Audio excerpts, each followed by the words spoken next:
তোমরা জানো যে গতকাল পশ্চিমবঙ্গ শিক্ষা দপ্তরের আদেশ অনুযায়ী এইচএস সিলেবাসের কিছু পুনর্নবীকরণ ঘটেছে এবং সিলেবাস থেকে বেশ কিছু পোর্শন বাদ রাখা হচ্ছে 2021-এর এইচএস পরীক্ষার জন্য। তো সেরকম কেমিস্ট্রিতেও বেশ কিছু পোর্শন তোমাদের বাদ গেছে, যেটা ছবিতে দেখতে পাচ্ছ, সার্কুলার যেটা রয়েছে। তো কোন কোন পোর্শন বাদ গেছে, কোন কোন পার্ট ডিলিশন হয়েছে, কোন কোন জায়গাগুলো তোমাদের পরীক্ষার অন্তর্ভুক্ত থাকছে না, সেই বিষয়গুলো নিয়েই আমি একটু ডিটেলে বলে দিচ্ছি, তোমরা একটু শুনে নাও। একদম ইউনিট 1 থেকে শুরু করছি। ইউনিট 1 ছিল সলিড স্টেট বা কঠিন অবস্থা। সলিড স্টেটে দেখো ইলেকট্রিক্যাল অ্যান্ড ম্যাগনেটিক প্রপার্টিজ, মানে চ্যাপ্টারের একদম শেষে কঠিন পদার্থের যে তড়িৎ ধর্ম এবং চৌম্বক ধর্ম, সেই পোর্শনটুকু বাদ থাকছে। তড়িৎ ধর্মের মধ্যে তোমরা ব্যান্ড থিওরি পেয়ে যাবে, কন্ডাক্টার্স, সেমিকন্ডাক্টার্স। সেমিকন্ডাক্টরের দুটো টাইপ আছে, একটা হচ্ছে এন টাইপ, একটা হচ্ছে পি টাইপ, কোনোটাই থাকছে না পরীক্ষার জন্য। ইনসুলেটর বাদ যাচ্ছে। তাহলে আলটিমেটলি তোমরা সলিড চ্যাপ্টারের ওই কেলাসের ত্রুটি যে পোর্শনটা আছে, মানে ডিফেক্ট অফ ক্রিস্টালস, ওই অবধি তোমাদের ইউনিট 1 থাকছে, আর তড়িৎ ধর্ম, চৌম্বক ধর্ম এগুলো বাদ চলে যাচ্ছে। তাহলে ইউনিট 1 হলো। নেক্সট আমি যাচ্ছি ইউনিট 2। ইউনিট 2 হচ্ছে দ্রবণ চ্যাপ্টার। দ্রবণ চ্যাপ্টারে বাদ থাকছে দেখো অ্যাবনর্মাল মলিকুলার মাস, মানে যে অ্যাবনর্মাল কোলিগেটিভ প্রপার্টি যে পোর্শনটা আছে, সেই পোর্শনটা পড়ার দরকার নেই। নেক্সট হচ্ছে ভ্যান্ট অফ ফ্যাক্টর, মানে স্মল আই, যেটা তোমরা পড়েছো, সেই পোর্শনটা বাদ রাখবে, এবং ভ্যান্ট অফ ফ্যাক্টর নিয়ে যাবতীয় ক্যালকুলেশনস কিন্তু পরীক্ষায় থাকছে না। নেক্সট হচ্ছে ইউনিট 3 ইলেকট্রোকেমিস্ট্রি। ইলেকট্রোকেমিস্ট্রিতে শুধুমাত্র বাদ রয়েছে লেড অ্যাকুমুলেটর, মানে হচ্ছে ব্যাটারির যে পোর্শনটা তোমাদের রয়েছে, সেই ব্যাটারির পোর্শনটা তোমরা পরীক্ষার পারপাসে করবে না। ইউনিট 4 হচ্ছে কেমিক্যাল কাইনেটিক্স, রাসায়নিক গতিবিদ্যা। রাসায়নিক গতিবিদ্যা চ্যাপ্টারের বাদ বলতে দেখে নাও কনসেপ্ট অফ কলিশন থিওরি, মানে সংঘর্ষ তত্ত্ব যেটা ছিল তোমাদের বিক্রিয়া হারের যে থিওরি ছিল, বিক্রিয়া হারে দু রকম তত্ত্ব তোমরা পড়েছিলে, একটা হচ্ছে কলিশন থিওরি, একটা ট্রানজিশন স্টেট থিওরি। তো কলিশন থিওরিটা তোমাদের থাকছে না।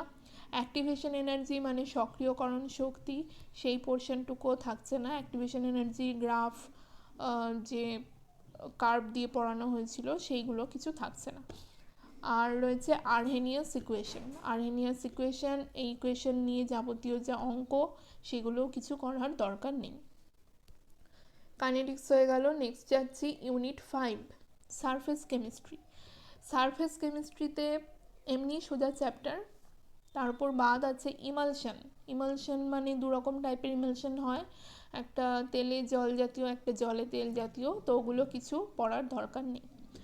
ক্যাটালিসিস মানে হচ্ছে অনুঘটন, হোমোজিনিয়াস ক্যাটালিসিস, হেটেরোজিনিয়াস ক্যাটালিসিস, এই পোর্শন সব বাদ।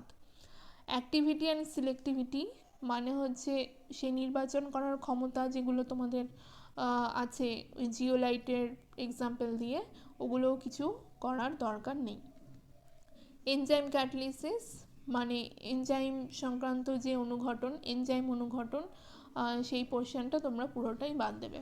এনজাইম অনুঘটকের বৈশিষ্ট্য বা এনজাইম অনুঘটন কী করে হয়, কলাকৌশল, সেগুলো কোনোটাই পরীক্ষার জন্য থাকছে না। ইউনিট 6 টোটালটাই বাদ।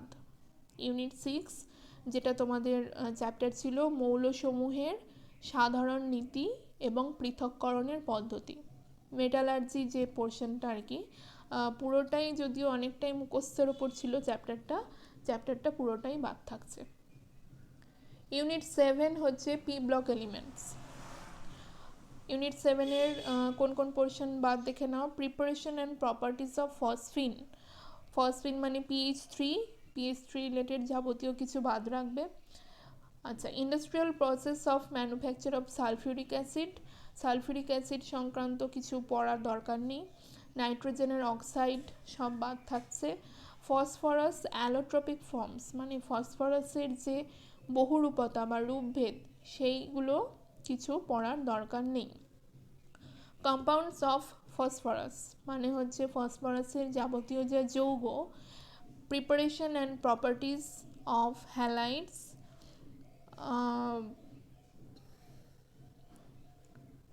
অ্যান্ড অক্সো অ্যাসিডস, এইগুলো সব বাদ থাকছে।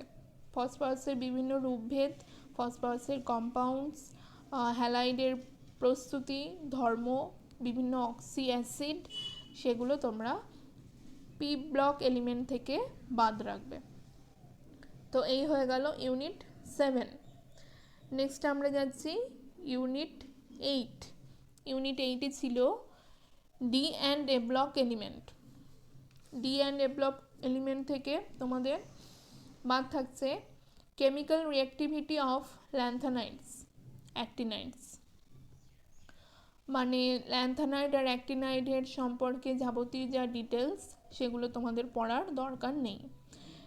কোন কোন জায়গাগুলো বাদ দিতে পারো দেখে নাও। ইলেকট্রনিক কনফিগারেশন মানে ল্যান্থানাইড অ্যাক্টিনাইডের যে ইলেকট্রনিক কনফিগারেশনগুলো আছে সেগুলো দরকার নেই ডিটেলে করার। অক্সিডেশন স্টেট মানে জারণ স্তর, আর কম্প্যারিজন উইথ ল্যান্থানাইডস মানে ল্যান্থানাইড এবং অ্যাক্টিনাইডের যে তুলনামূলক আলোচনা, সেই পোর্শনগুলো তোমরা বাদ দিতে পারো।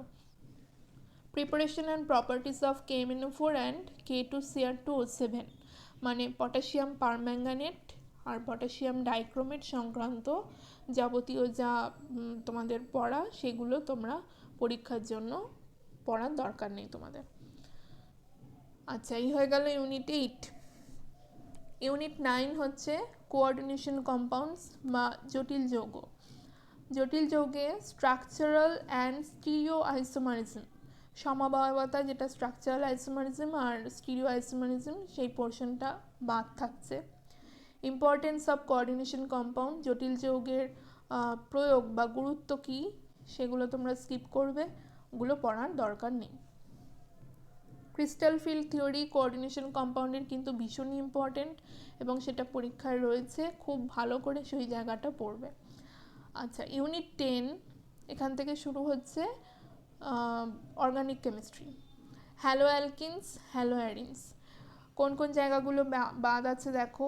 Uses and environmental effects of dichloromethane, trichloromethane, tetrachloromethane, iodoform, freons, DDT.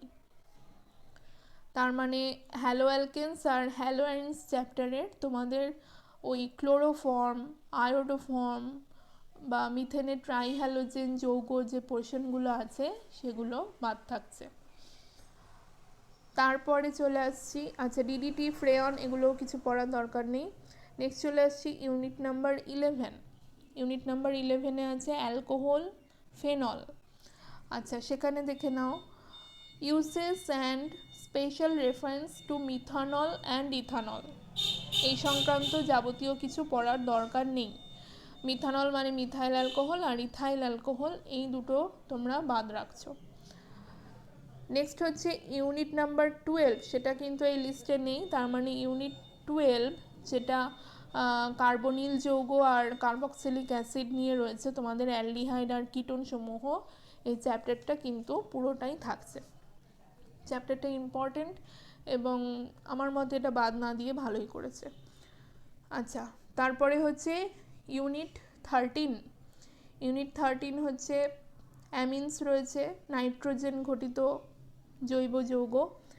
সেখানে দেখো বাদ দিয়ে দিয়েছে diazonium salts, preparation, chemical reaction, importance in synthetic organic chemistry. Diazonium সল্টের পোর্শনটুকু বাদ দিয়েছে, যদিও আমি বলবো এই পোর্শনটা কিন্তু অ্যারোমেটিক কনভার্সনের জন্য বেশ ইম্পর্টেন্ট। তোমরা যদি দেখে রাখতে পারো ভালো, আদারওয়াইজ পরীক্ষার পারপাসে এই পোর্শনটা বাদ আছে। নেক্সট হচ্ছে ইউনিট 14 বায়োমলিকিউলস। বাদ রয়েছে দেখে নাও সুক্রোজ, ল্যাকটোজ, মল্টোজ, পলিস্যাকারাইডসের মধ্যে স্টার্চ, সেলুলোজ, গ্লাইকোজেন, এই পোর্শনগুলো তোমরা স্কিপ করবে। ইম্পর্টেন্স অফ কার্বোহাইড্রেটসও নেই। ভিটামিনসের পোর্শন বাদ আছে, ভিটামিনসটা তুলনামূলকভাবে ইজি ছিল, কিন্তু ভিটামিনসের শ্রেণীবিভাগ, তাদের ভূমিকা, এই পোর্শনগুলো তোমাদের নেই।